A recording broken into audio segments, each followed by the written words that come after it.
Seriously considering bringing Lauren on as a named partner. She's been invaluable during this stressful period. The kind of strategic mind you need when you're scaling. 3 days after losing a baby she'd barely let herself believe was real, Naomi Muller sat across from her husband at a dining table built for 12 and listened to him talk about his mistress's brilliance. Williams didn't call Lauren his mistress, of course. He called her invaluable. "I'm seriously considering bringing Lauren on as a named partner," he said, eyes on his phone, fork moving absently through food he wasn't tasting. "She's been invaluable during this stressful period. The kind of strategic mind you need when you're scaling. This stressful period." As if the phrase could mean anything. His deal. Her miscarriage. The regulatory complications threatening his acquisition. The baby that had stopped existing 16 hours before he'd bothered to show up at the hospital. All of it, apparently, equally stressful. Naomi's hands were steady around her water glass. Perfectly steady. She'd learned a long time ago how to hold things without breaking them, even when everything inside her was fracturing. "What percentage of equity?" she asked. Williams glanced up, briefly surprised. For years, Naomi had stopped asking about business details. For years, he'd made it clear her opinions weren't required. "We're still structuring it. Probably 15% with full decision-making authority on West Coast deals." Naomi nodded slowly, her mind already mapping the entity implications, the dilution effects, the governance complications. And how will that affect the existing corporate structures? The founding entities, are those being restructured to accommodate the equity distribution? He waved a hand, already returning to his phone. "Legal's handling it. It'll be properly documented." Of course, legal was handling it. Legal always handled everything Williams didn't want to think about, which meant legal handled everything except the parts that made him look visionary. "When are you announcing it?" Naomi asked. 3 weeks. There's an infrastructure summit in San Francisco. Big stage, right audience. He smiled at something on his screen. A text, probably from Lauren, and stood. "I've got calls. Don't wait up." He left the dining room without looking at her, his footsteps echoing through a house that had never been a home, just another property Naomi managed. She sat alone at the oversized table, in the perfectly decorated room, in the marriage that had died so quietly she couldn't name the exact moment it had stopped breathing, but she could name the moment she'd stopped trying to resuscitate it. 16 hours. That's how long she'd waited in a hospital bed after calling Williams to tell him she'd lost their child. 16 hours of nurses asking when someone was coming to pick her up. 16 hours of discharge instructions delivered with sympathetic glances at the empty chair beside her bed. And when he'd finally arrived, he'd brought Lauren with him. Not instead of him, with him. They'd been in San Francisco together. Business meetings. They'd flown back together because apparently his mistress's convenience mattered more than his wife's privacy during grief. He'd hugged Naomi briefly, asked if she was okay in the tone reserved for minor schedule disruptions, and then stepped into the hallway to take a call. Lauren had waited in the corridor, scrolling through her phone, not even pretending the situation was awkward. That was when Naomi had understood. She hadn't just been replaced in his bed or his business. She'd been replaced in his hierarchy of concern. His comfort mattered more than her dignity. His mistress's presence mattered more than his wife's devastating loss. The humiliation hadn't been loud. It had been quiet, complete, and clarifying. Now, sitting in the dining room of an estate she maintained but didn't own, Naomi felt something shift beneath her carefully composed surface. Not rage, not grief, something colder and more focused. For 8 years, she'd been patient. She'd believed patience was a form of love, that supporting Williams's success was the same as partnership, that eventually he'd see her contributions and value them. She'd been wrong. Patience hadn't made him appreciate her. It had taught him she was safe to ignore. Naomi stood, walked to Williams's study, the room where she'd spent hundreds of hours analyzing deals with him back when he still pretended her intelligence mattered, and sat at his desk. She knew all his passwords. She'd set up most of his accounts, managed his digital life, handled the infrastructure of his existence while he collected credit for the vision. She opened his laptop and began reading. Email chains about the San Francisco acquisition. Board communications about MCG's growth trajectory, investment memos that sounded remarkably similar to analysis she'd provided months ago, now repackaged as Williams's instincts. She wasn't looking for evidence of the affair. That was irrelevant. She was looking for something more valuable, the complete architecture of everything Williams believed he'd built alone. She found entity documents from the early years of their marriage, corporate filings listing her as CEO founder on 3 significant holdings, investment agreements with her signature alongside his, estate planning paperwork she'd signed because she'd trusted him, back when she'd believed good wives didn't question their husbands' financial decisions. But Naomi had never been a good wife. She'd been a brilliant analyst playing the role of supportive spouse, and there was a difference. She began taking photographs of documents with her phone, saving files to a secure drive, building a map of Muller Capital Group's structure, every entity, every investment, every vulnerability. Williams thought he'd built an empire. What he'd actually built was a structure so entangled with Naomi's uncredited contributions that separating them would require dismantling the entire foundation. And Naomi understood foundations better than anyone. She'd been one for 8 years, invisible, load-bearing, taken for granted. She knew exactly how much weight they carried, and exactly what happened when they stopped holding things up. She spent 3 hours in Williams's study that night, methodical and focused. When she finally closed the laptop, she had a complete picture of his empire and her place within it. More importantly, she had the beginning of a plan. Williams wanted to make Lauren a partner. He wanted to formalize the professional relationship with his mistress at a public event, in front of investors and press, while his wife stayed home managing his properties and his mother's birthday arrangements. He wanted Naomi to stay invisible while he celebrated someone else's visibility. For 8 years, she would have done it. She would have smiled through it, told herself it was strategic, convinced herself that patience would eventually be rewarded. Not anymore. Naomi walked upstairs to the bedroom she no longer shared with her husband. He'd been sleeping in the guest suite for months, citing late work nights and early calls, and retrieved a business card from her wallet. Rebecca Chen. Corporate litigation. A woman she'd met years ago at a professional conference before she'd become Mrs. Williams Muller and disappeared into the role of uncredited support staff. She didn't call. Not yet. But she kept the card on her nightstand, a small promise to herself. Patience had been her mistake. Power was going to be her correction. And Williams had no idea what he'd created by teaching his brilliant wife to be invisible. He'd built the perfect weapon and forgotten it was loaded. The next 2 weeks moved in a rhythm Naomi knew well. Williams traveled constantly, came home distracted, treated her like highly efficient household staff. She managed his schedule, coordinated maintenance on their 3 properties, handled his mother's upcoming birthday dinner, appeared beside him at a charity gala where wealthy donors praised his vision for infrastructure investing. She wore the right dress, smiled at the right moments, performed the role of poised wife so seamlessly that no one watching would have guessed she was cataloging everything. Which board members looked nervous when certain investments were mentioned? Which partnerships Williams was announcing? Which investors were asking careful questions about MCG's risk management processes? Naomi had always been exceptional at pattern recognition. It was what made her a brilliant analyst. She could see connections others missed, identify vulnerabilities in complex systems, predict where pressure would create fractures.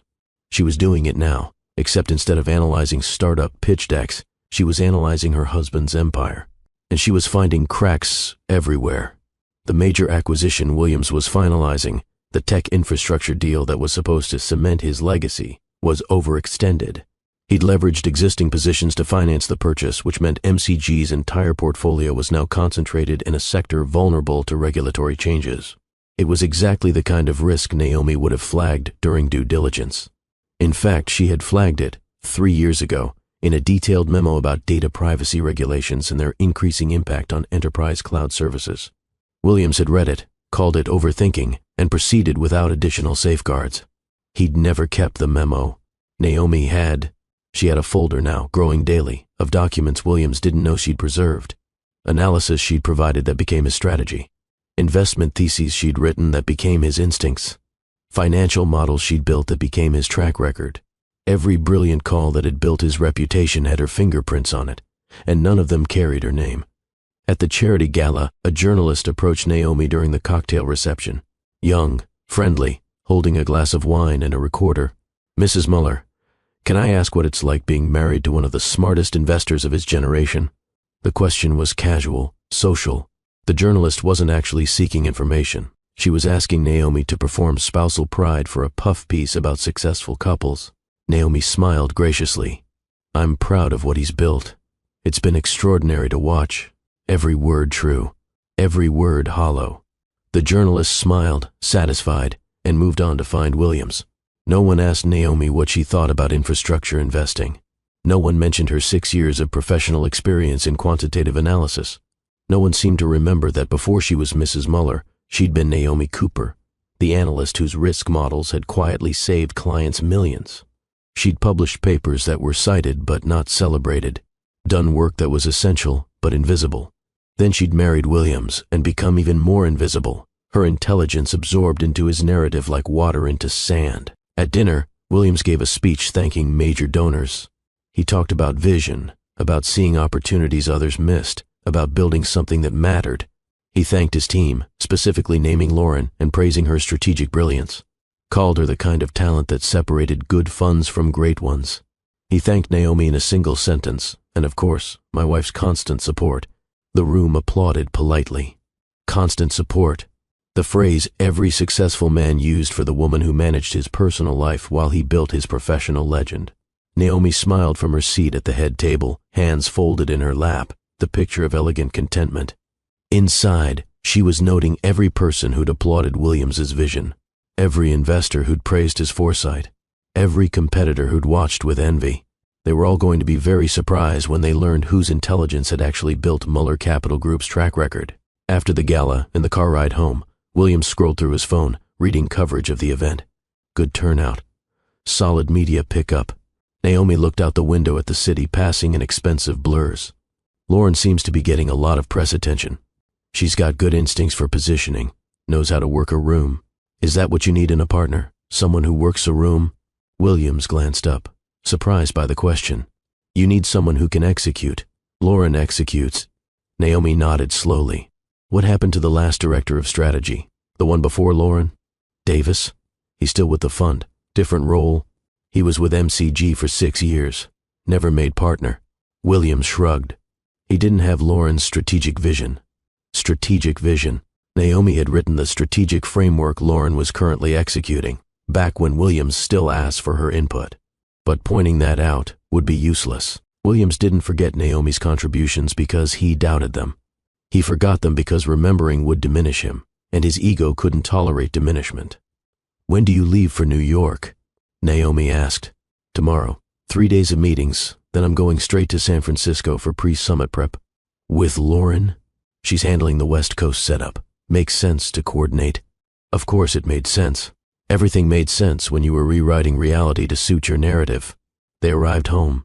Williams headed straight to his study for late calls. Naomi went upstairs, changed out of her gala dress, and stood in front of her closet in the bedroom she slept in alone. She'd spent 8 years in this house. 8 years managing properties she didn't own, attending events where she was ornamental, supporting a man who'd slowly, methodically erased her from every space that mattered. She told herself it was partnership, that marriage meant sacrifice, that patient women eventually got rewarded. But patience without boundaries wasn't virtue. It was self-erasure. And Naomi was done erasing herself. She picked up her phone and dialed the number on Rebecca Chen's business card. A professional voicemail. Naomi left a brief message. This is Naomi Muller. We met at the Financial Women's Summit 3 years ago.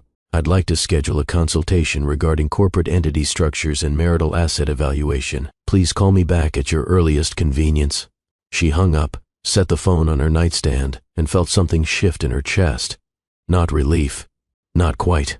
But clarity. For 8 years, she'd been waiting for Williams to see her value. She was done waiting. She was going to make it impossible for him to look away. Williams left for New York the next morning, distracted and energized. Big meetings. Important deals. The language of a man whose life was happening in rooms his wife wasn't invited to. Naomi watched him pack, efficient and practiced, and said nothing. I'll be back Friday, he said, checking his phone. Lauren's coordinating the San Francisco logistics. We'll probably overlap there for final prep before the summit. We'll probably overlap. As if their travel coordination was coincidental rather than designed. Do you need anything arranged while you're gone? Naomi asked. No, I'm good. Oh, my mother's birthday is next week. Can you handle the dinner reservation? Somewhere she likes? Of course. Because Naomi was chief operating officer of Williams's entire existence, compensated with being called Mrs. Muller at events where she smiled beside him while he held court. I'll take care of it, she said. He kissed her forehead absently, the gesture automatic and empty, and left. Naomi stood in the bedroom listening to his car pull away, and then she went downstairs to his study. She spent the morning reading through files Williams never imagined she'd access. investment reports, board meeting minutes, financial projections for the major acquisition. The deal was even more leveraged than she'd thought. Williams had concentrated 40% of MCG's portfolio value in a single sector, betting everything on tech infrastructure scaling without regulatory interference. It was a visionary play if the regulatory environment stayed favorable. It was catastrophic exposure if anything shifted. And Naomi knew, because she'd spent years studying regulatory trends that Williams dismissed as overthinking, that shifts were coming. Data privacy laws were tightening. Compliance requirements were expanding. The exact vulnerabilities she'd warned about 3 years ago were materializing exactly as she'd predicted. Williams either didn't see it or didn't care. He was too focused on the narrative, brilliant investor making bold moves while others hesitated. Lauren was encouraging the boldness. Naomi had read enough email chains to see the pattern. Where Williams's more cautious board members advised risk mitigation, Lauren advised aggressive expansion. She was telling him what he wanted to hear, which made her feel essential. Naomi had made that mistake for years. She'd learned the hard way that men like Williams didn't want partners. They wanted mirrors that reflected their genius back at them. Lauren would learn eventually, or she wouldn't. Either way, it wasn't Naomi's problem anymore. Her phone rang. Rebecca Chen, returning her call. Naomi, I remember you. The risk assessment presentation at the summit. I still reference your framework. How can I help you? Naomi closed the study door, even though she was alone in the house. I need a consultation about corporate structures and asset rights, specifically entities I co-founded with my husband during our marriage. There was a pause. Professional, assessing. Are you considering separation? I'm considering understanding what I'm legally entitled to. Smart. When can you come in? They scheduled a meeting for the following afternoon. Confidential, exploratory, no commitments. Naomi hung up and felt the clarity sharpen into something harder. She wasn't planning revenge. She was planning reclamation. There was a difference. Rebecca Chen's office was in a downtown high-rise, all glass and steel and quiet competence, the kind of space that announced you were serious before you said a word. Rebecca herself was in her mid-40s, impeccably dressed, with the focused attention of someone who'd built a career dismantling assumptions about what women could achieve in male-dominated spaces. She shook Naomi's hand with genuine warmth. It's good to see you. I've wondered what happened to your career after that summit. You dropped off the professional circuit.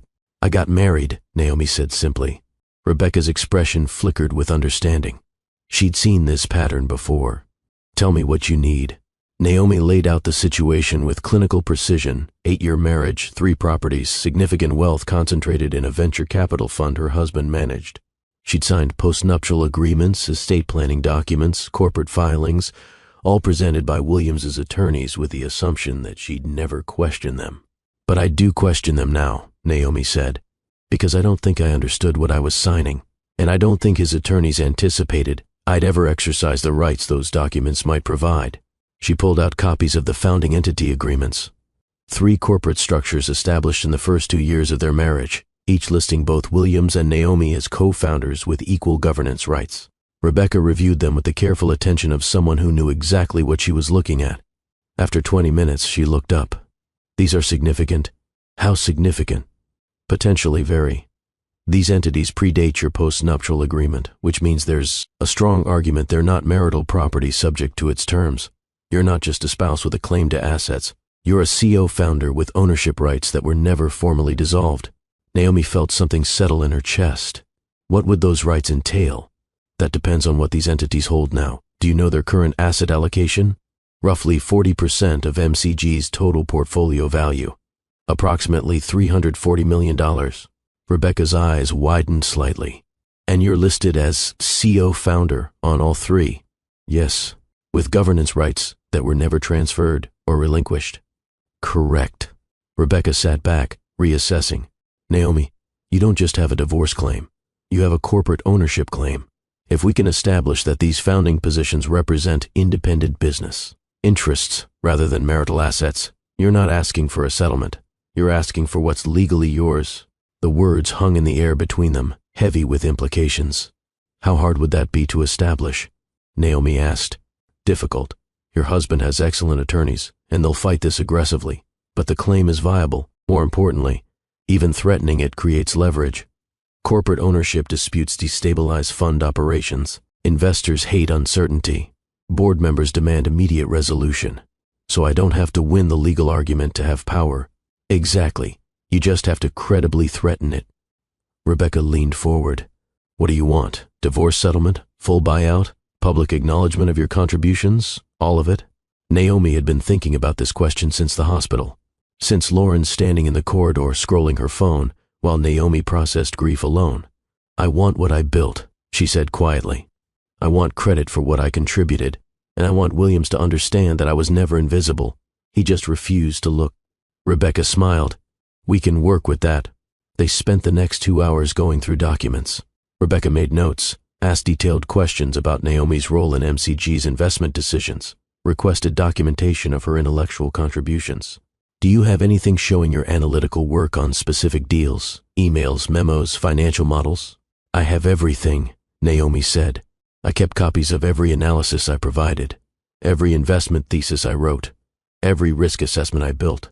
Williams never asked me to delete anything because he never imagined I'd use it. That's his mistake.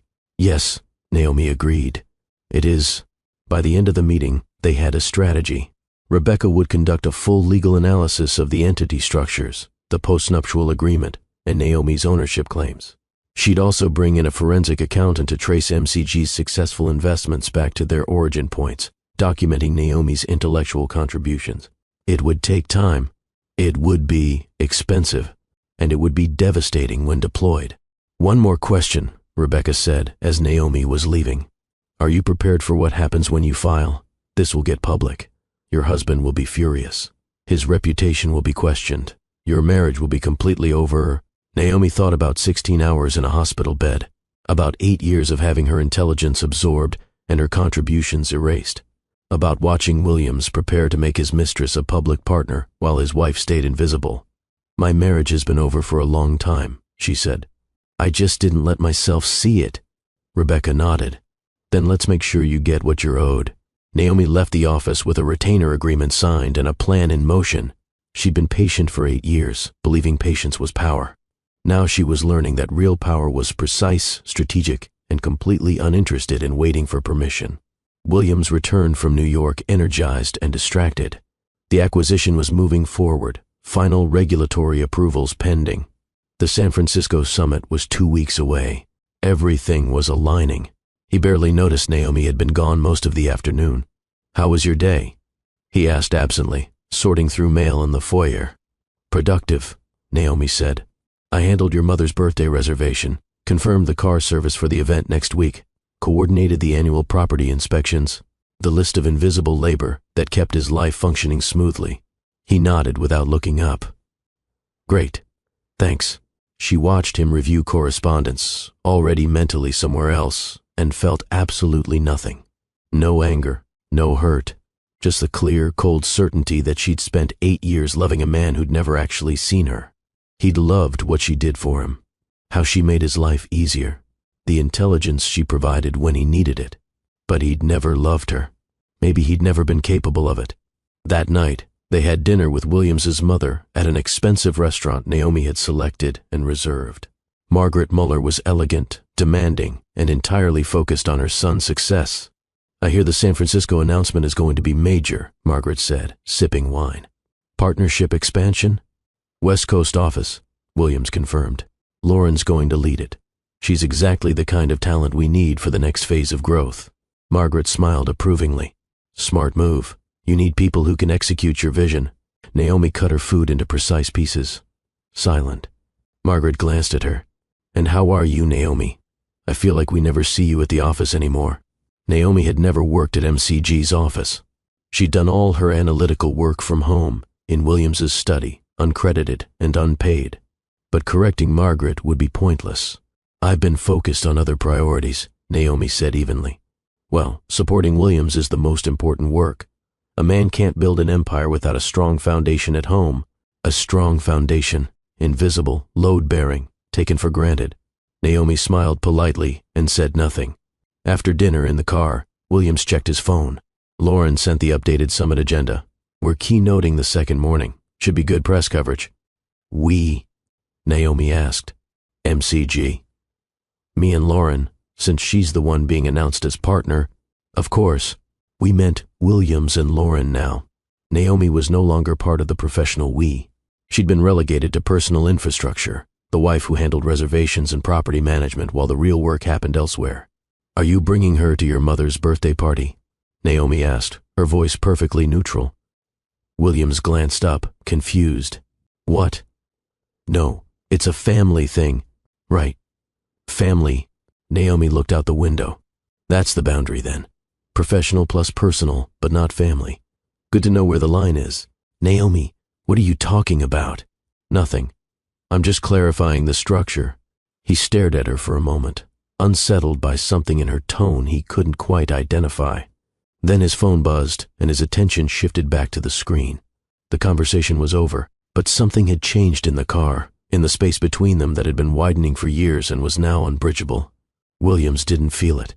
He was too focused on his empire, his expansion, his brilliant future. Naomi felt it completely. She was done being the foundation everyone built on without noticing. She was going to be the earthquake instead. The next week, while Williams was in San Francisco doing pre-summit preparation with Lauren, Naomi received the preliminary analysis from Rebecca's forensic accountant. It was even more damning than she'd hoped.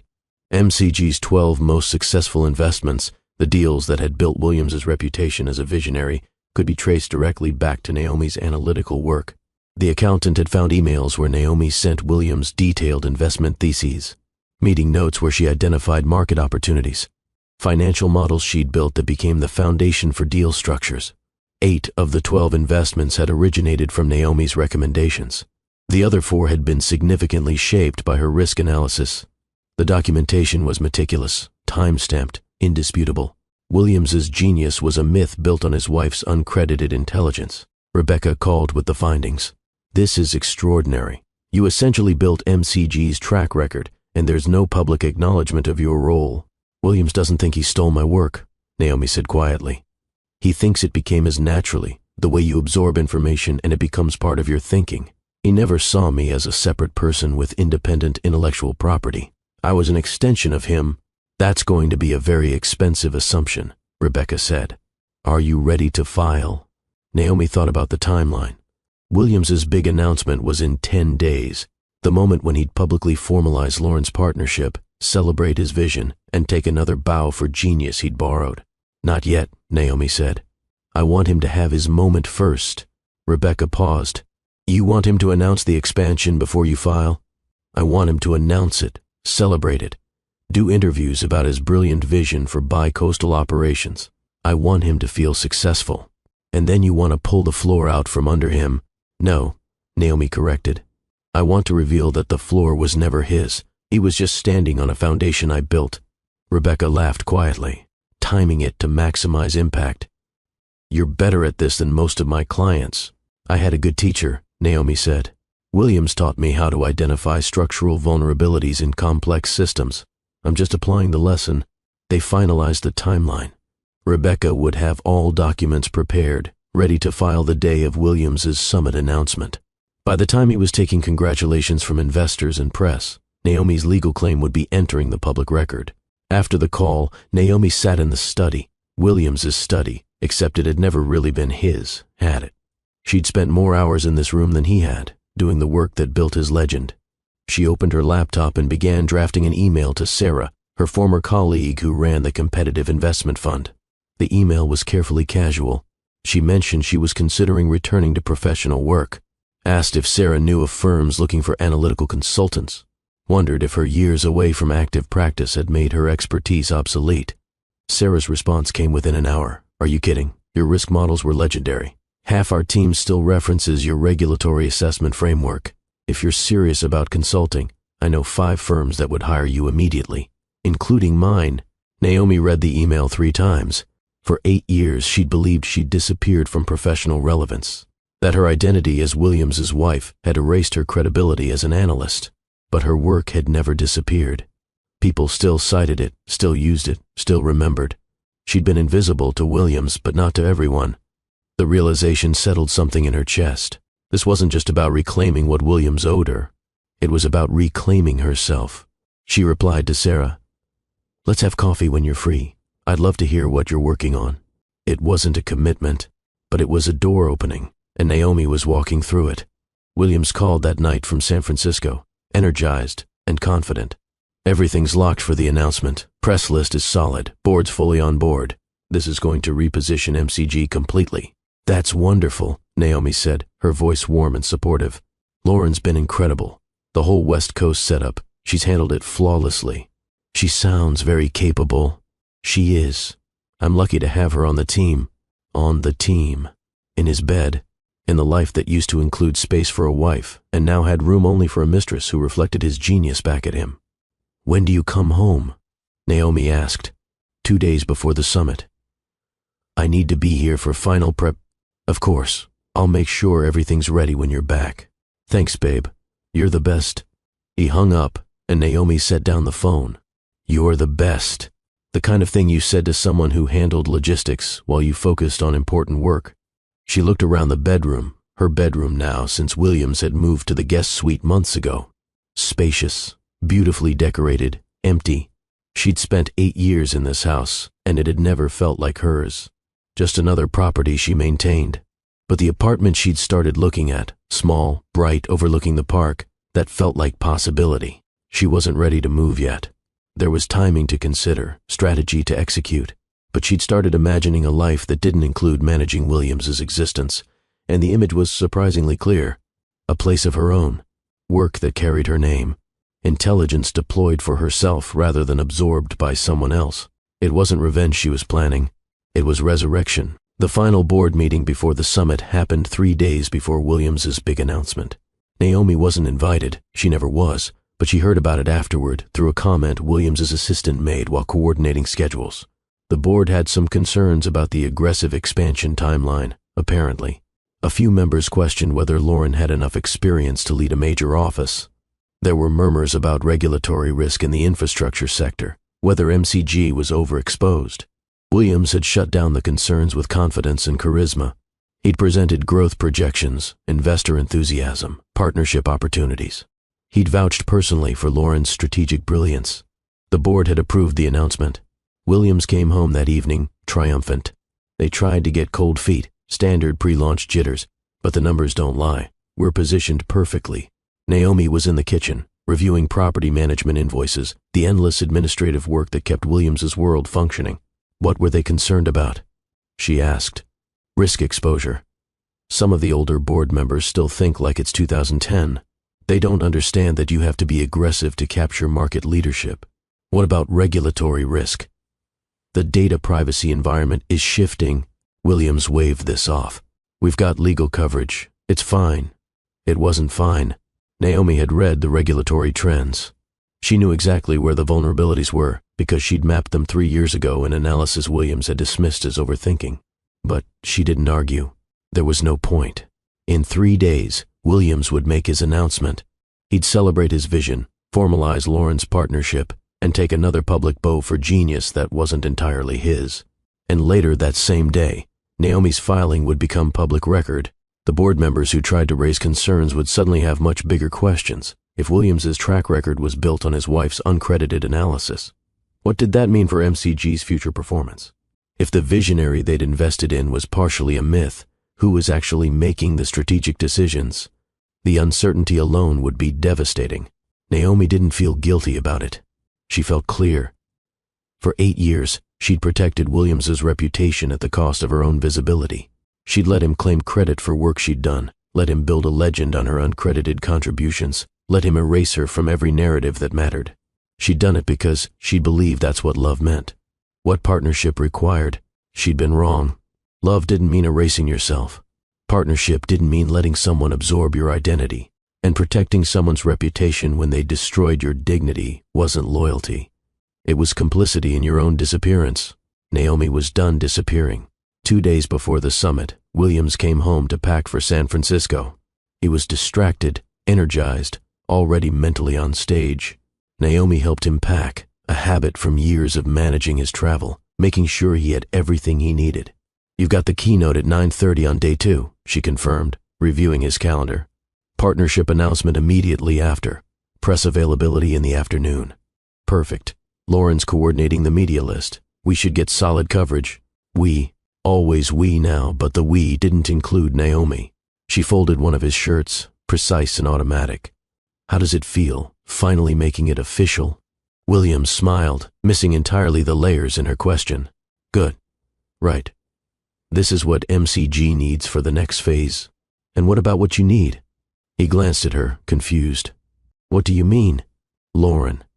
Is she what you need? For a moment, Williams looked genuinely uncertain whether Naomi was talking about business or something else. The fact that he had to wonder said everything. She's an exceptional strategist, he said carefully. Naomi nodded, still folding clothes. That's not what I asked. Williams stopped packing, studying her with something close to concern. Are you okay? You've been different lately. Different how? I don't know. Distant. Like you're somewhere else. Naomi looked at him directly for the first time in the conversation. Really looked at him. The man she'd spent 8 years loving, supporting, believing in. He looked successful, confident, completely oblivious to the fact that his wife had already left him in every way that mattered, except physically. I'm exactly where I've always been, she said quietly. You just weren't paying attention. Williams frowned, unsettled by her tone but too distracted to pursue it. His phone buzzed, Lauren probably, and his attention shifted immediately. I need to take this. He left the bedroom, already talking, already gone. Naomi finished packing his suitcase alone and felt nothing. No sadness, no longing. Just the clear, cold certainty that she was watching a stranger prepare for a future that wouldn't survive the week. She zipped the suitcase and set it by the door. Williams left the next morning without saying goodbye. He was on a call when the car service arrived. Naomi watched from the bedroom window as he loaded his luggage, climbed into the black car, and drove away toward an airport, a summit, and an announcement that would mark the beginning of his unraveling. She picked up her phone and texted Rebecca. He's in San Francisco. We're clear to proceed on schedule. Rebecca's response was immediate. Documents are ready. I'll file the moment he makes his announcement public. Are you sure about the timing? Naomi thought about 16 hours in a hospital, about Lauren standing in the corridor, bored, about 8 years of invisible labor and uncredited intelligence. She texted back, I've never been more sure of anything. Then she called Sarah and confirmed their coffee meeting for the following week. Then she opened her laptop and began drafting an email to the property manager about lease terms for the apartment overlooking the park. She wasn't leaving yet, but she was preparing to, and the preparation felt like freedom. Williams thought he was expanding his empire this week. What he was actually doing was discovering that the empire had never been his alone, and the woman he'd treated as invisible infrastructure was about to become impossible to ignore. Naomi had been patient for 8 years. Her patience was about to become the most expensive mistake Williams ever made. The infrastructure summit opened on a Tuesday morning with a kind of orchestrated energy that marked important industry events. Investors, founders, journalists, analysts, everyone who mattered in the tech infrastructure world gathered in San Francisco to talk about vision, disruption, and the future of enterprise scaling. Williams was scheduled to keynote the second morning. Partnership announcement immediately following. Maximum visibility, maximum impact. Naomi watched the summit's opening session from home, live-streamed on her laptop. She saw Williams in the audience, networking, confident. Saw Lauren beside him, polished and present. They looked like a power couple. The visionary and his brilliant strategist. The future of Muller Capital Group. The narrative was perfect. It was also about to collapse. Rebecca called mid-morning. We're locked and loaded. The filing is prepared, legal reviewed, ready to submit the moment he makes his announcement. You're sure you don't want to give him a heads up? Why would I do that? Professional courtesy? Last chance to settle privately. Naomi thought about Williams bringing Lauren to the hospital. About him crediting her with strategy Naomi had developed. About 8 years of being thanked for her constant support, while her actual contributions disappeared into his legend. He had 8 years to see me, Naomi said. He chose not to. I'm done making things easy for him. Understood. I'll be watching the live stream. The second he announces Lauren's partnership, I file. Naomi hung up and spent the rest of the day in careful preparation. She transferred additional funds to her personal account. Secured copies of documents in cloud storage Williams couldn't access. Confirmed the lease application for the new apartment. She wasn't being dramatic. She was being thorough. By tomorrow, Her marriage would be publicly over, and her legal claim would be on record. There was no going back from that, and Naomi didn't want to. She'd spent 8 years going backward, shrinking, disappearing. Tomorrow, she started moving forward. That evening, she had dinner with Sarah at a quiet restaurant downtown. They talked about risk assessment methodologies, regulatory trends in tech infrastructure, investment strategies for emerging sectors. It was the first professional conversation Naomi had engaged in for years, and it felt like oxygen after years of holding her breath. "I'm serious about the consulting offer," Sarah said over wine. "You could start part-time, build your own client base, see where it goes. Your expertise is absolutely marketable, even after 8 years away." "Naomi, you didn't go away. You just weren't getting credit." "There's a difference." Sarah leaned forward. "And honestly, after whatever's about to happen with your marriage, because I can see something happening, you're going to want professional identity that's completely yours." Naomi smiled. "Is it that obvious?" To another woman who's rebuilt her life after a marriage that made her smaller? Yes. They talked for another hour about possibilities, about what independent consulting could look like, about firms and founders who'd value Naomi's intelligence. By the time Naomi got home, she had 3 firm offers for analytical work and a clear picture of what professional resurrection could look like. She wasn't Mrs. Williams Muller, constant support and invisible infrastructure. She was Naomi Muller, analyst and strategist, ready to build something with her own name on it. Tomorrow, the rest of the world would start seeing what Sarah already knew. Naomi had never disappeared. She'd just been standing in someone else's shadow, and shadows only exist when someone's blocking the light. Williams's keynote was scheduled for 9:30 the next morning. Naomi woke early, made coffee, and settled at her laptop to watch the live stream. Rebecca texted at 8, standing by. "You okay?" Naomi replied, completely. And she was. No nervousness, no second-guessing, just clarity. The summit's second day opened with introductory remarks from the conference organizers. Then Williams took the stage. He looked confident, commanding, every inch the visionary investor. His presentation was polished, talking about infrastructure trends, market opportunities, the courage required to scale when others consolidated. The audience was engaged, nodding along. This was Williams at his best, charismatic, articulate, selling a vision of the future that made everyone want to invest in it. 15 minutes into the keynote, he transitioned to MCG's growth trajectory, discussed the successful acquisition he'd just closed, mentioned the regulatory complexities they'd navigated.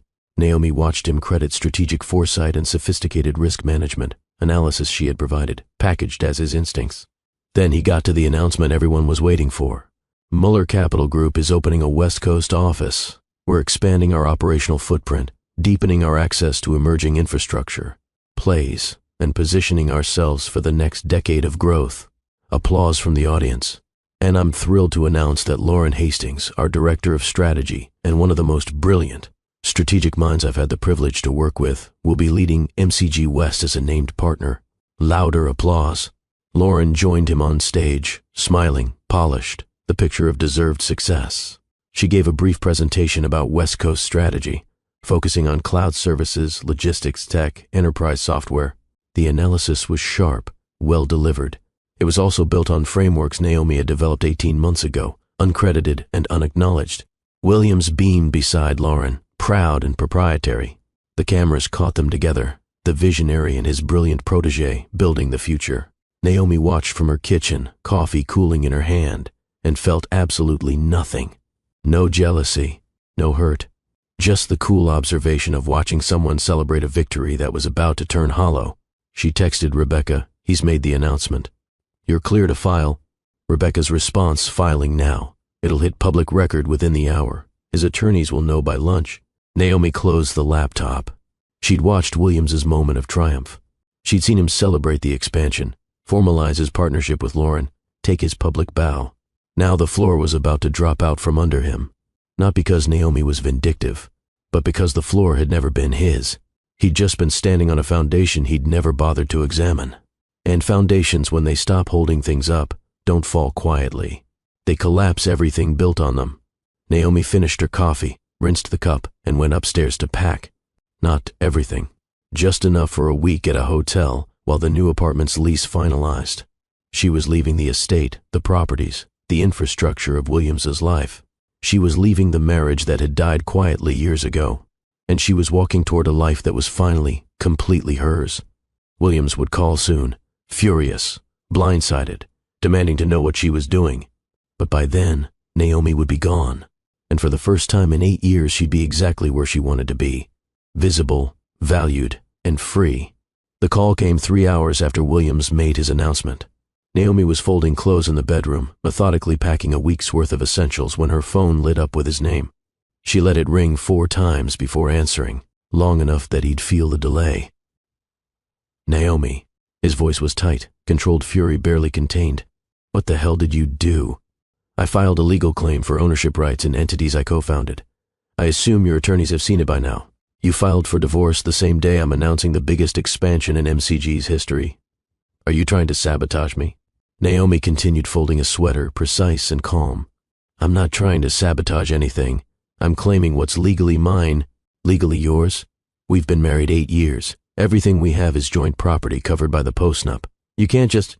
The founding entities predate the postnuptial agreement, Williams. They're not marital property. They're business holdings I co-founded and never relinquished. There was a pause. She could hear him breathing, recalibrating. You don't know what you're talking about. Whatever lawyer told you this has a viable claim is setting you up for disappointment. Rebecca Chen, corporate litigation specialist. She's reviewed everything and she's confident in the claim. Another pause, longer this time. Williams knew Rebecca's reputation. This wasn't a desperate wife hiring the first attorney she found. This was strategic, professional, well planned. What do you want? He asked finally. More money in the settlement? Fine, we can negotiate that. But you don't file something like this publicly without even talking to me first. I tried talking to you for 8 years. You weren't interested in hearing me. Naomi, this is insane. You're going to destroy MCG's credibility over what? You're upset I made Lauren a partner? This is business. This is also business, Naomi said evenly. I'm exercising legal rights to assets I co-own. That's not emotional. That's corporate governance. You don't own anything in MCG. I signed agreements regarding marital assets. I never signed away my founding position in entities that hold $340 million of your portfolio. Check with your attorneys. They'll confirm the exposure. She could hear him moving, probably pacing in whatever conference room he'd escaped to. She could picture him perfectly. Furious, humiliated, scrambling to control a narrative that was already spiraling away from him. When are you coming home? He demanded. We need to deal with this face to face. I'm not coming home. I'm moving out. Moving out? Naomi, don't be dramatic. We can work this out. There's nothing dramatic about it. Our marriage has been over for a long time. This is just making it official. Because of Lauren. Look, if you want me to delay her partnership. This isn't about Lauren, Naomi interrupted. This is about 8 years of you taking credit for work I did. 8 years of being invisible while you built a legend on my uncredited contributions. 8 years of believing patience would eventually be rewarded. I never took credit for your work. You helped with some early analysis. That's normal in a marriage. Couples support each other. Support means acknowledgement, Williams. It doesn't mean erasure. He was silent for a moment. When he spoke again, his voice had shifted. Less anger, more calculation. What will it take to make this go away? Name a number. It's not about money. Everything's about money. You want me to publicly credit your contributions? Fine. I'll issue a statement. I'll tell the board you were involved in early strategic planning. Whatever you need. Naomi set down the sweater she'd been folding and walked to the window. The estate stretched below her, manicured lawns, expensive landscaping, a property she'd managed but never loved. I don't want you to credit me because I'm forcing you to, she said quietly. I want you to understand that I was never your assistant. I was your uncredited partner, and I'm done accepting invisibility. So this is revenge. No. This is reclamation. Naomi, listen to me. If you go through with this, you'll tank MCG's valuation. Investors will panic. Board members will demand my resignation. You'll destroy everything we built. Everything I helped build, she corrected. That you claimed as solely yours. Fine. Everything we built together. Are you really willing to burn it all down? I'm not burning anything down. I'm just revealing whose foundation it was built on. Another pause. She could hear voices in the background, his attorneys probably, trying to get his attention. I have to go, Williams said. But this conversation isn't over. Don't do anything else without talking to me first. I'll have my attorney contact yours to discuss settlement terms. Naomi. She hung up. Her hand was steady. Her heart rate was normal. She felt nothing except clarity. For 8 years, Williams's voice had shaped her reality, his approval, his dismissal, his needs, his narrative. She'd measured herself against his judgments and found herself constantly falling short of something she could never quite define. Now his voice was just sound. It had no power over her anymore. She finished packing, loaded her car, and drove away from the estate without looking back. The hotel she'd chosen was downtown, modern and anonymous. She checked in under her own name, rode the elevator to the 8th floor, and stepped into a room with floor-to-ceiling windows overlooking the city. It was the first space in 8 years that belonged entirely to her. She stood at the window as the sun set, watching light drain from the sky, and felt something unclench in her chest. She wasn't someone's wife anymore. She wasn't invisible infrastructure holding up someone else's empire. She was just Naomi, standing alone in a hotel room, watching the city turn to golden shadow. And for the first time in longer than she could remember, that felt like enough. The legal crisis erupted faster than Williams anticipated. By evening, the filing had made its way through financial media channels. Not the personal details, those would come later, but the basic fact: Williams Muller's wife had filed for dissolution of their marriage and was claiming significant ownership stake in Muller Capital Group's foundational entities. The timing was devastating. Williams had just announced a major expansion. He'd formalized a partnership. He'd done interviews about his vision for bi-coastal operations. Now investors were reading headlines questioning the stability of MCG's corporate structure. Williams's attorneys spent the next 48 hours in emergency sessions, reviewing the founding entity documents, the post-nuptial agreement, Naomi's ownership claims. Their conclusion was professionally devastating. Her claim was viable. The 3 entities were established before the postnup was signed. Both Williams and Naomi were listed as co-founders with equal governance rights. The postnup addressed marital assets but didn't explicitly address pre-existing business entities. There was a credible legal argument that those entities weren't marital property subject to division. They were independent business holdings that Naomi co-owned and had never formally relinquished. Worse, the forensic analysis Rebecca's team had prepared was thorough and damning. It traced MCG's 12 most successful investments back to their origin points, documenting Naomi's intellectual contributions with emails, meeting notes, and financial models. 8 of those 12 investments had originated from Naomi's recommendations. The others had been significantly shaped by her risk analysis. The documentation was meticulous, time-stamped, indisputable. Williams's track record, the genius everyone celebrated, was built on intelligence he'd borrowed and never credited. The board called an emergency meeting. Williams flew back from San Francisco in a private jet that felt smaller than it had on the way out.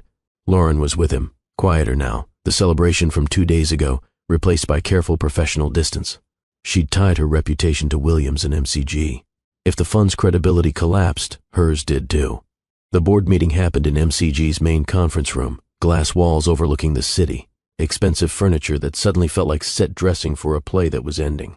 9 board members, Williams's legal team, and 2 independent advisors the board had brought in to assess the crisis. Patricia Whitmore, the longest-serving board member and the woman who'd known Naomi socially for years, opened the meeting with a question that cut through everything. Did you know your wife had this level of involvement in the fund's investment decisions? Williams sat at the head of the table, the position he'd occupied with confidence for 8 years, and felt the room's energy shift around him. Naomi helped with analysis early on, he said carefully.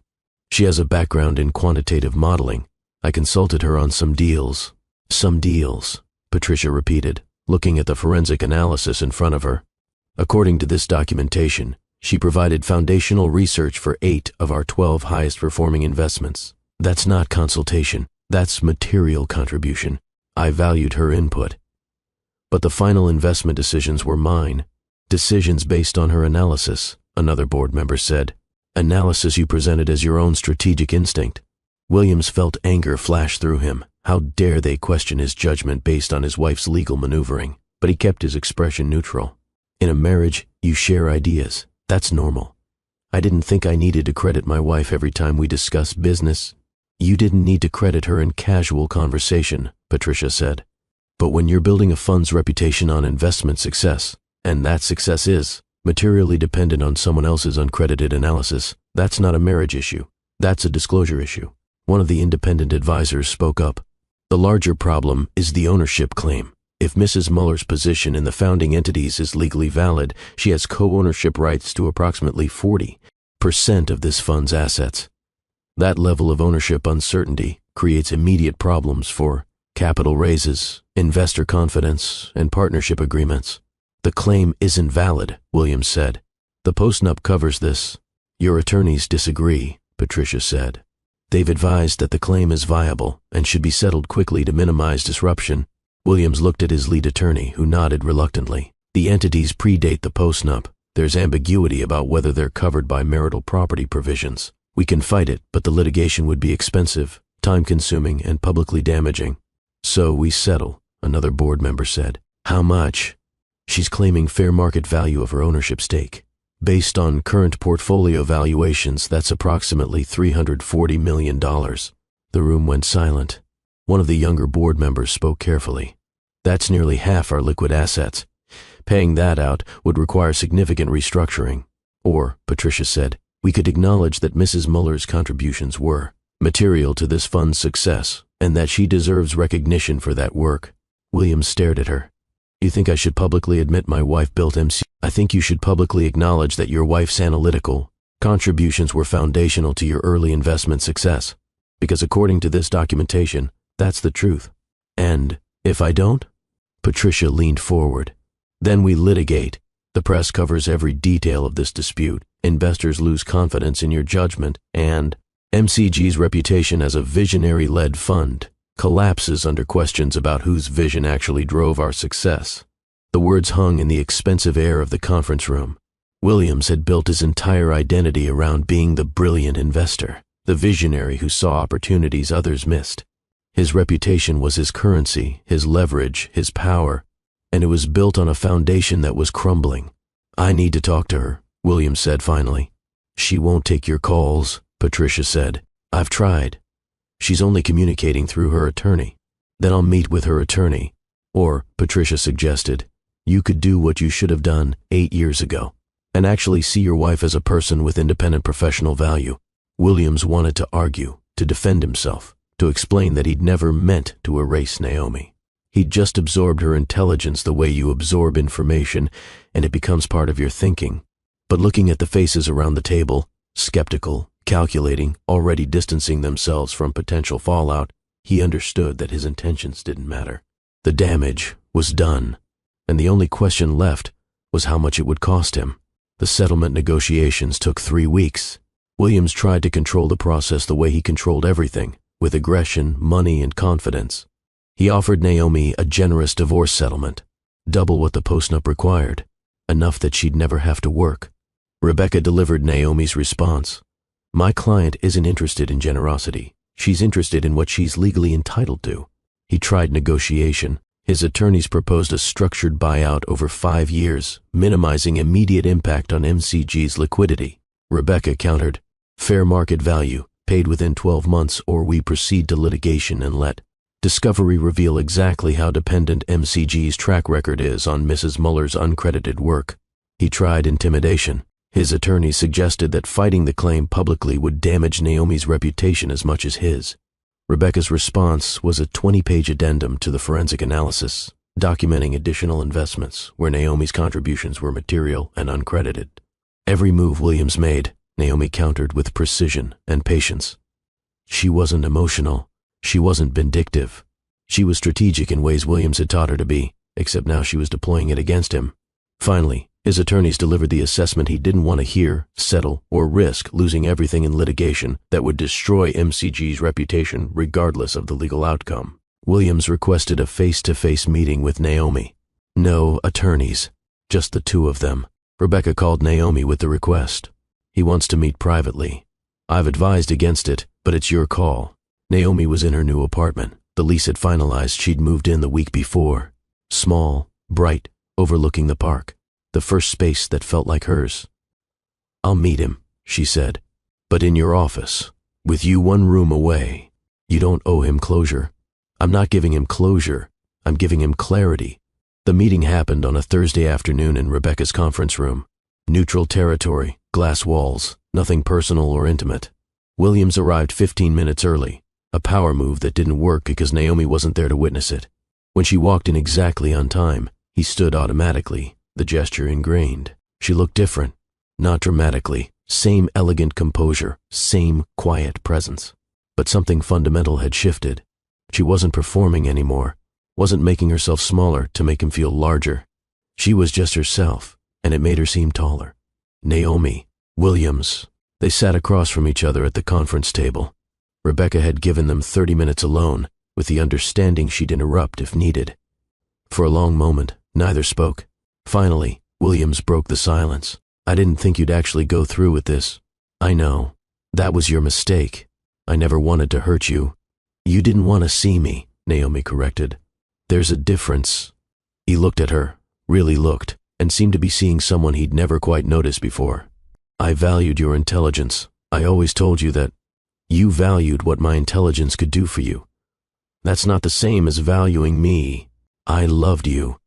You loved how I made your life easier, how I supported your success, how I never asked for credit or recognition or anything that might diminish your narrative.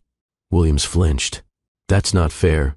Fair would have been acknowledging my contributions when they mattered. Fair would have been including my name in the presentations that used my analysis. Fair would have been not bringing your mistress to the hospital when I miscarried our child. The words landed like physical blows. Williams had known that moment was the breaking point, but hearing Naomi say it, calm, clear, unforgiving, made it real in ways he'd been avoiding. That was a mistake, he said quietly. Lauren being there, it wasn't intentional. We were both in San Francisco and you chose her convenience over my dignity. You chose not to disrupt her schedule over respecting my grief. That wasn't a mistake. That was a choice that showed me exactly where I ranked in your priorities. I'm sorry. I don't need your apology. I need you to understand what you did. I understand. I took you for granted. I should have. You erased me, Naomi interrupted. Systematically, over 8 years, you absorbed my intelligence and my identity, until I forgot I existed as anything other than your infrastructure. And the worst part is, I let you. I believed that patience was love, that silence was partnership, that eventually you'd see me. I see you now. Because I forced you to. Because I made it legally and financially impossible to ignore me. Not because you decided I was worth looking at. William sat back, the truth of that settling over him. He'd spent 3 weeks in legal warfare with his wife, and he still hadn't fully understood what he was fighting. He wasn't fighting a claim. He was fighting the consequences of 8 years of taking someone brilliant and making her invisible. What do you want? He asked. Not from the settlement. From me. What would make this right? Naomi looked at him with something close to pity. Nothing you can give me now would make it right. That's what you don't understand. There's no gesture, no apology, no amount of money that erases 8 years of being unvalued. Then why are we here? Because you asked for a meeting and I wanted you to understand something. She leaned forward slightly. I'm not doing this to hurt you. I'm doing this because I spent 8 years pouring my intelligence into your empire, and you convinced me that was love. It wasn't love. It was extraction. I never meant.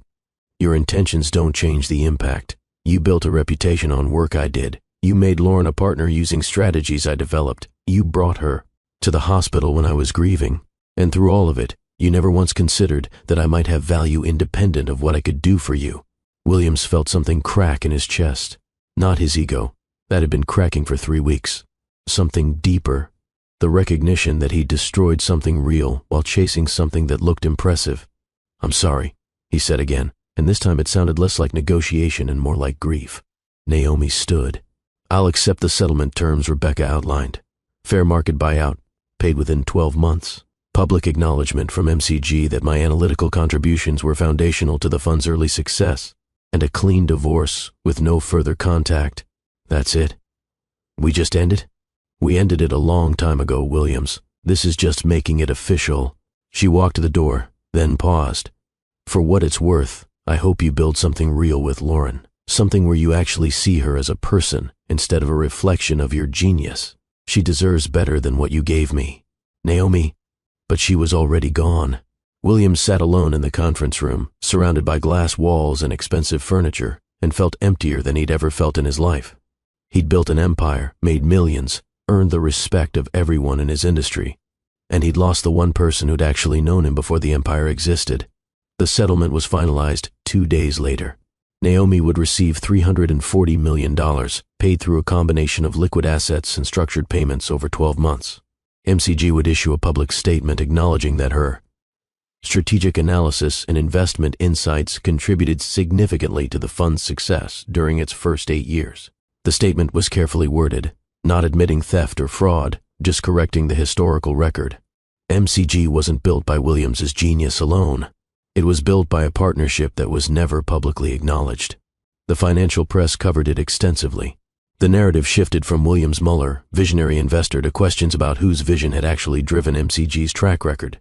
Some coverage was sympathetic to Naomi, framing her as an uncredited genius finally getting recognition. Other coverage focused on implications for MCG's future. If Williams's track record was partially built on someone else's analysis, what did that mean for the fund's performance going forward? Investor confidence wavered. Several major investors requested meetings to discuss MCG's leadership structure. The board held another emergency session, and this one was brutal. They didn't ask Williams to resign, but they did implement new governance structures, more oversight, more transparency, more checks on his decision-making authority.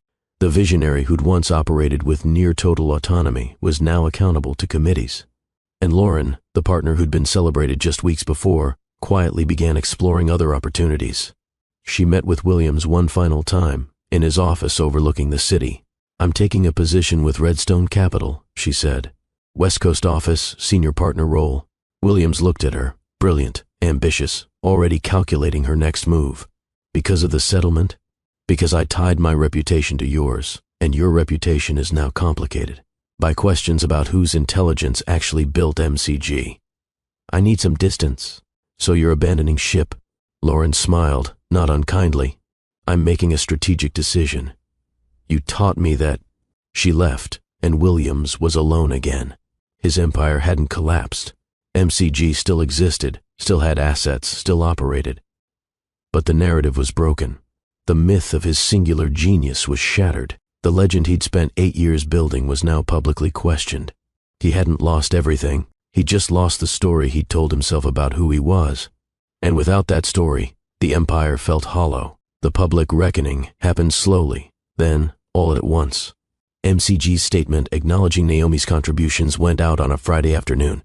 By Monday, it was trending on financial media platforms, not because it was dramatic, the language was carefully neutral, but because of what it represented. A successful male investor publicly admitting his track record was built on a woman's uncredited work. It touched a nerve. Women in finance started sharing their own stories in comment sections and industry forums. Analysts whose models were presented by senior partners without attribution. Strategists whose insights became their boss's instincts. Researchers whose work built other people's reputations. Naomi's settlement became a symbol for something larger than her marriage. It became a reckoning with an industry pattern of brilliant women doing invisible work while mediocre men collected credit. 3 industry publications requested interviews with Naomi. She declined all of them. She wasn't interested in becoming a spokesperson or a symbol. She'd claimed what was hers, corrected the record, and walked away. That was enough. But Patricia Whitmore called her directly, bypassing attorneys, and asked for a meeting. They met for coffee at a quiet place downtown, away from the financial district where everyone would be watching. Patricia was direct. "The board wants to know if you'd consider a formal advisory role with MCG. Compensated, credited, completely independent of Williams." Naomi stirred her coffee, considering. "Why would I do that?" "Because you're exceptionally good at risk assessment, and we've just learned the hard way. What happens when we ignore analytical voices that don't fit our preferred narrative? You want me to be the voice of caution Williams ignored? I want you to be the voice of intelligence that should have been heard all along." Patricia leaned forward. "You don't owe us anything. But if you're interested in continuing analytical work, MCG would be lucky to have you." Naomi looked at this woman, who'd known her socially for years, but had never asked about her professional background until crisis forced the question. "I appreciate the offer," Naomi said, "but I'm building something independent. Sarah has offered me consulting work with her fund, and I'm considering starting my own advisory practice." Patricia smiled. "Good. You should. And when you do, I'll be your first client." They talked for another hour about possibilities, about what independent consulting could look like, about the hunger in the market for analytical expertise that wasn't filtered through ego. By the time Naomi left, she had 3 firm offers for analytical work, and a clear picture of professional resurrection. She wasn't going back to MCG or to any structure that depended on Williams's approval.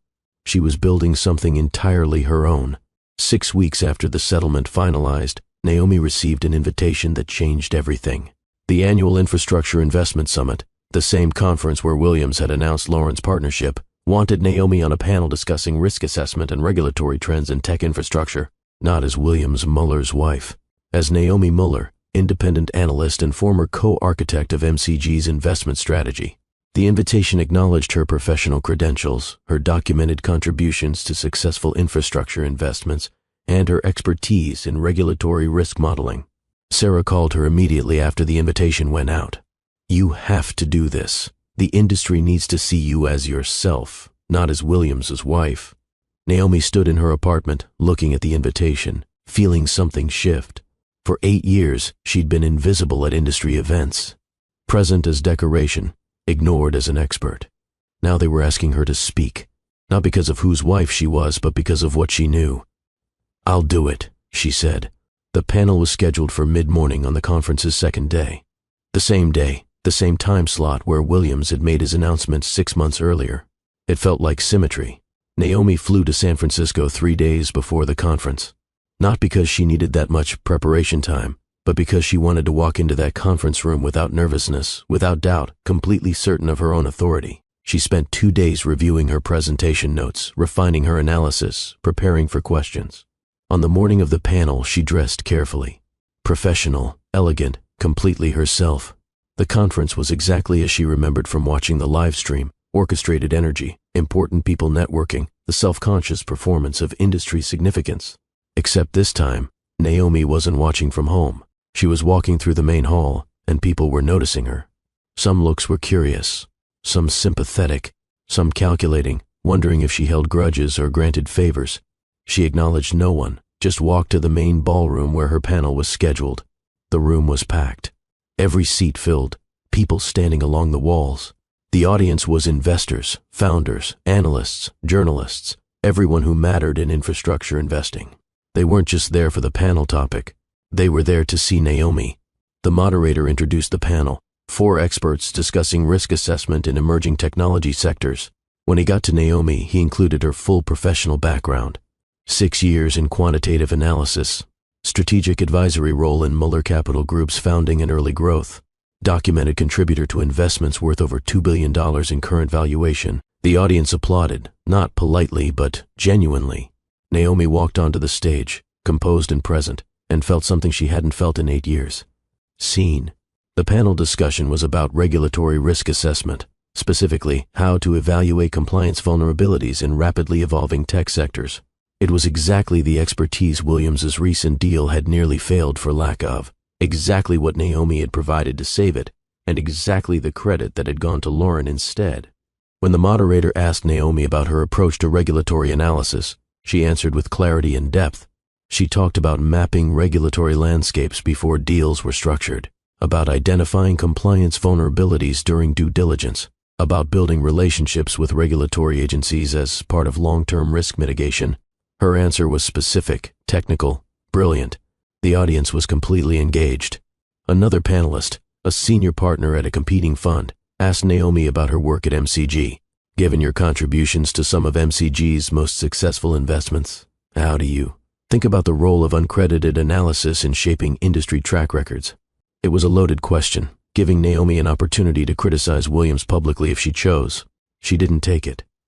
"I think a lot of successful investments rely on collaborative intelligence that doesn't get publicly documented," she said carefully. "Analysis happens in conversations, in shared models, in iterative thinking. What matters is that we as an industry start recognizing that investment success is rarely the product of one person's genius. It's built by teams, by partnerships, by people whose names might not be on the press releases, but whose work is foundational." It was gracious, professional, and subtly devastating. She wasn't attacking Williams. She was reframing the entire narrative of how success gets credited. The audience understood. The applause was longer this time. After the panel, Naomi was approached by a steady stream of people. Investment firms wanting her perspective on deals they were evaluating. Founders asking if she'd consider advisory roles. former colleagues congratulating her and asking about her plans. One woman, a junior analyst at a major fund, approached Naomi with visible emotion. "Thank you for doing what you did," she said quietly. "I've spent 5 years watching my boss present my analysis as his own. Seeing you claim what's yours, it matters." Naomi took her hand. "You're not invisible. Don't wait as long as I did to make sure everyone knows it." The woman nodded, tears in her eyes, and walked away straighter. Williams was at the conference. Naomi had known he would be. He was speaking the next day, part of a panel on venture capital trends. She saw him across the ballroom after her panel, standing near the back, watching. Their eyes met for a moment. He looked diminished somehow, not physically, but in presence, like a man who'd realized he was smaller than he'd believed. Naomi felt nothing. No anger, no triumph, no lingering hurt. Just the cool observation of seeing someone who used to define her reality and recognizing he had no power over her anymore. She turned away and continued the conversation she'd been having with a founder who wanted her analysis on a healthcare AI startup. Williams had wanted her to stay invisible while he celebrated someone else's visibility. Now she was undeniably visible, and he was just another person at a conference where she was the one people wanted to talk to. That evening, Sarah took Naomi to dinner at an expensive restaurant overlooking the bay. "You were incredible today," Sarah said over wine. "Half my team wants to hire you. I'm seriously considering the consulting path. Building my own practice. You should. You'd have clients immediately. And Naomi, you looked happy up there, more alive than I've ever seen you." Naomi considered that. Happy wasn't quite the right word, but whole, maybe. Present, visible. "I spent 8 years trying to be small enough that Williams would feel big," she said. "I forgot what it felt like to just be myself." "Well, now you remember. Don't forget again." They talked about business structures, about what independent consulting required, about the market for analytical expertise that wasn't filtered through institutional bias. By the time Naomi returned to her hotel, she had a clear picture of what building her own firm could look like. Not attached to MCG, not dependent on Williams's approval or anyone else's permission. Just her intelligence, her expertise, her name. It was terrifying and liberating in equal measure. She stood at her hotel window, looking out at San Francisco lit up like a circuit board, and felt something settle in her chest. For 8 years, she'd been waiting for Williams to see her value. She was done waiting. She saw it herself now. And that was enough. Now let me pause this story for a moment, because Naomi's journey, what she endured and how she reclaimed herself, it's not just a story. It's a mirror. And if you're still watching, chances are you've seen yourself somewhere in these moments. Maybe you've been the person who made someone else successful while your own contributions went unnoticed. Maybe you've poured your intelligence, your creativity, your time into a relationship or a job or a family dynamic where you were essential but invisible. Maybe you've been patient for so long you forgot that patience without boundaries isn't virtue. It's self-erasure. Here's what Naomi's story teaches us. Your value doesn't disappear because someone refuses to acknowledge it. Williams spent 8 years taking credit for Naomi's brilliance. He absorbed her insights, presented them as his own instincts, built a reputation on intelligence that wasn't his. And the world believed him, because that's how power works. The person with the platform gets the credit, and the person doing the work behind the scenes gets forgotten. But here's the truth that Williams never understood. Naomi's intelligence didn't become less real just because his name was on it. Her contributions didn't evaporate because he erased her from the narrative. The value was always there. She just had to stop waiting for him to acknowledge it and start claiming it herself. And that's the shift so many of us need to make. We've been taught that if we're good enough, patient enough, loyal enough, eventually we'll be seen. Eventually our value will be recognized. Eventually the people who benefit from our work will give us credit. But what if they won't? What if the person who's built their success on your uncredited labor has no incentive to change the story? What if your invisibility is what makes their visibility possible? Then you have a choice. You can keep waiting, keep hoping, keep believing that patience will be rewarded. Or you can do what Naomi did. Stop arguing for your value and start demonstrating it in ways that can't be ignored. Naomi didn't scream at Williams. She didn't beg him to see her, didn't make emotional appeals about fairness, didn't try to shame him into acknowledgement.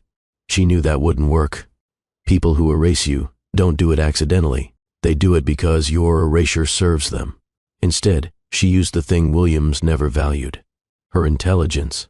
She mapped the empire he thought he'd built alone and realized it was structurally entangled with her contributions. She found the legal leverage he didn't know she built a case so precise, so well documented, that he couldn't dismiss it.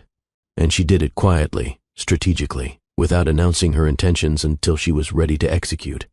That's not revenge. That's reclamation. So if you're in a situation where you've been underestimated, overlooked, or quietly replaced, at work, in a relationship, in your family, hear this. The people who dismissed you don't get to write your ending. You do. Your patience wasn't wasted. Your contributions weren't meaningless. Your silence doesn't make you weak. But there comes a moment when patience has to become strategy, when silence has to end, when you have to stop waiting for permission to claim what's yours. Maybe that moment is now. Maybe you're watching this story and feeling something shift inside you.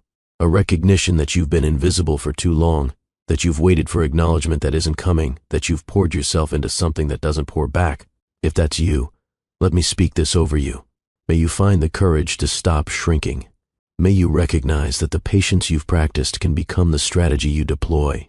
May the people who underestimated you be confronted, gently or dramatically, privately or publicly, with the undeniable truth of what you've always been. May your voice, so long quieted, find its volume. May your contributions, so long uncredited, be recognized. May your value, so long dismissed, become unavoidable. May you walk away from anyone who needs you to stay small for them to feel large. May you build something with your name on it. May your legacy be yours to define, your power yours to claim, and your life yours to live. You are not invisible. You never were. The right people will see you. And the ones who won't, they don't deserve access to your brilliance. Walk in that truth. The next chapter is yours to write. 3 months after the San Francisco conference, Naomi's life had transformed in ways both dramatic and quiet. The financial settlement had made her independently wealthy. $340 million was generational money, the kind of wealth that created complete freedom. But more important than the money was what it represented. Proof that her contributions were real, valuable, legally recognized. MCG's public acknowledgement of her role in the fund's success had rewritten her professional narrative. She was no longer Williams Muller's wife. She was Naomi Muller, quantitative analyst and strategic investor, a woman with a documented track record of identifying high-value opportunities in tech infrastructure. The professional world had noticed. She'd been invited to join 2 startup boards as an advisor with equity. She'd accepted consulting contracts with 3 investment firms, all carefully structured so her analytical work was credited and compensated appropriately. And she'd begun the process of establishing her own advisory firm. Muller Strategic Analysis. Just her name, her expertise, her terms. It was terrifying and liberating in equal measure. Sarah had become not just a professional connection but a genuine friend. They met weekly to discuss deals, market trends, analytical frameworks, conversations where Naomi's intelligence was valued, not absorbed. One afternoon, they were reviewing a pitch deck for a healthcare startup.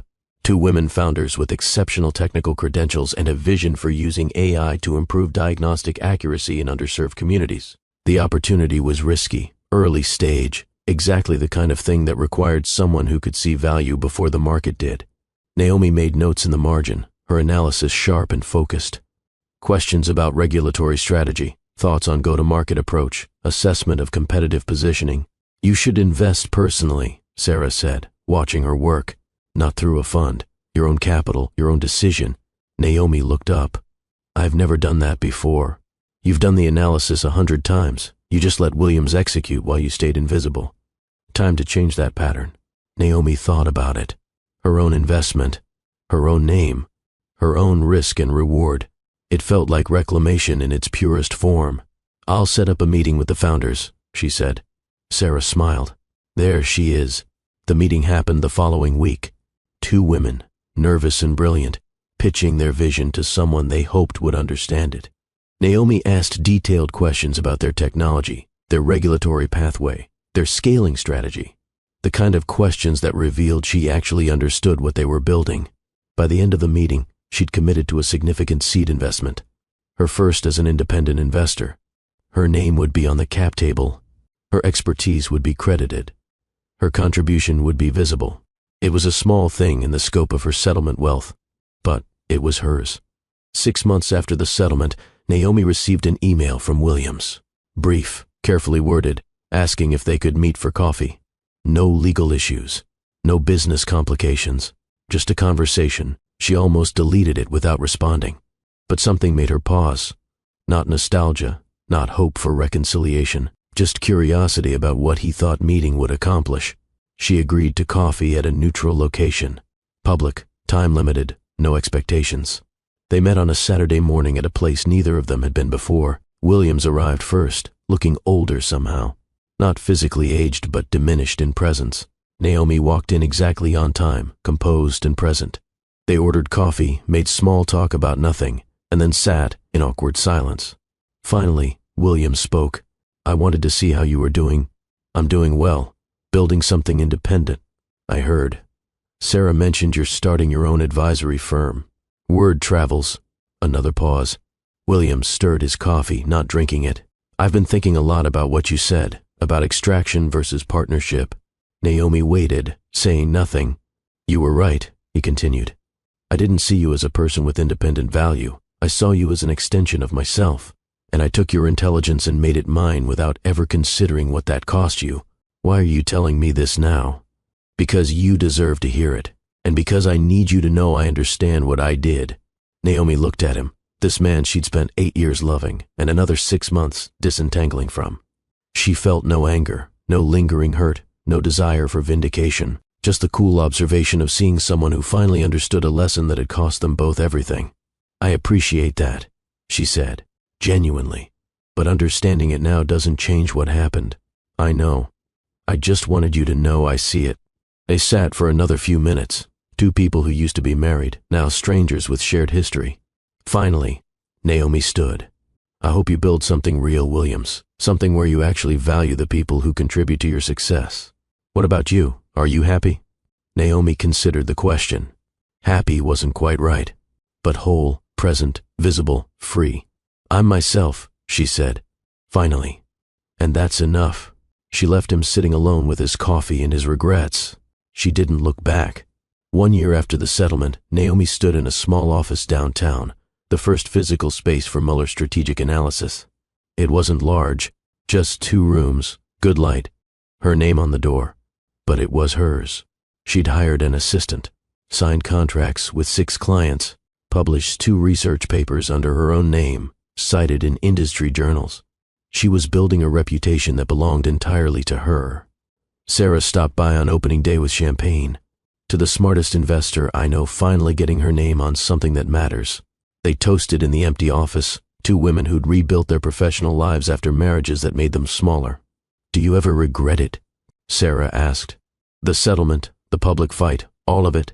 Naomi thought about 16 hours in a hospital, about 8 years of invisible labor, about the moment she decided she was done waiting to be seen.